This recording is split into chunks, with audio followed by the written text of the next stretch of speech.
The third chapter of the book of Genesis, the fall of man.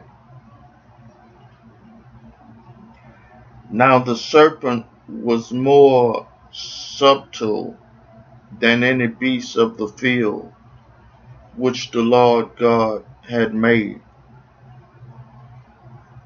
And he said unto the woman, Yea, had God said, Ye shall not eat of every tree of the garden? And the woman said unto the serpent, We may eat of the fruit of the trees of the garden, but of the fruit of the tree which is in the midst of the garden, God hath said, Ye shall not eat of it, neither shall ye touch it, lest ye die. And the serpent said unto the woman, Ye shall not surely die, for God doth know that in the day ye eat thereof, then your eyes shall be opened, and ye shall be as gods, knowing good and evil.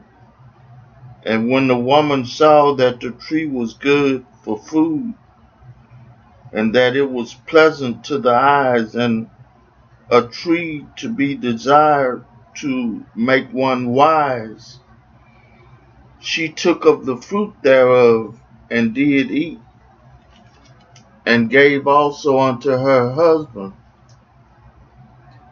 with her, and he did eat. And the eyes of them both were opened, and they knew that they were naked, and they sewed fig leaves together, and made themselves aprons. And they heard the voice of the Lord God walking in the garden in the cool of the day. And Adam and his wife hid themselves from the presence of the Lord God amongst the trees of the garden. And the Lord God called unto Adam and said unto him, Where art thou? And he said, I heard thy voice in the garden, and I was afraid because I was naked, and I hid myself. And he said, Who told thee that thou was naked? Hast thou eaten of the tree whereof I commanded thee that thou shouldest not eat?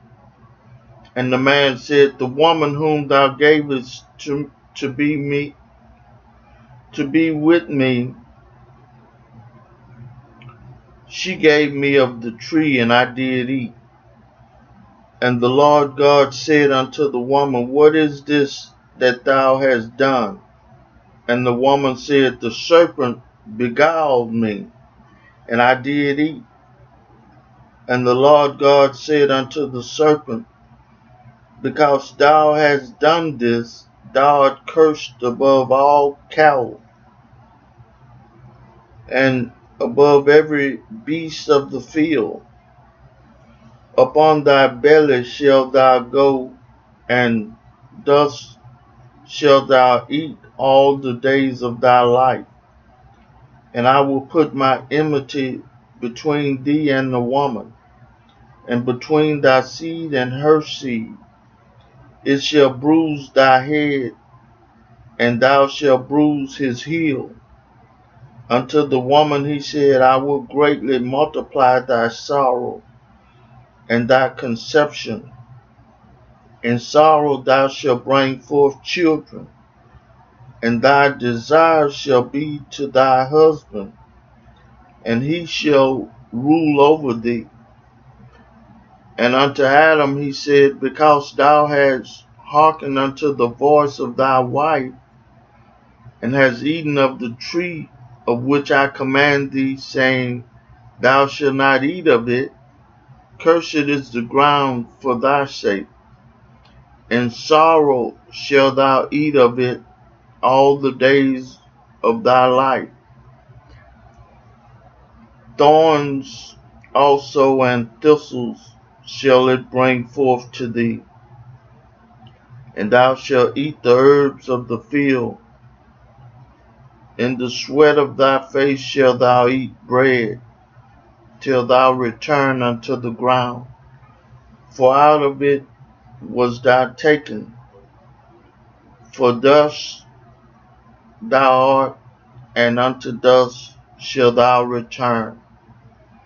And Adam called his wife's name Eve, because she was the mother of all living. Unto Adam also and to his wife did the Lord God make coats of skins and clothe them. And the Lord God said, Behold, the man is become as one of us, to know good and evil. And now lest he put forth his hand, and take also of the tree of life, and eat, and live forever. Therefore the Lord God sent him forth from the Garden of Eden, to till the ground from whence he was taken. So he drove out the man, and he placed at the east of the Garden of Eden cherubims, and a flaming sword, which turned every way to keep the way of the tree of life.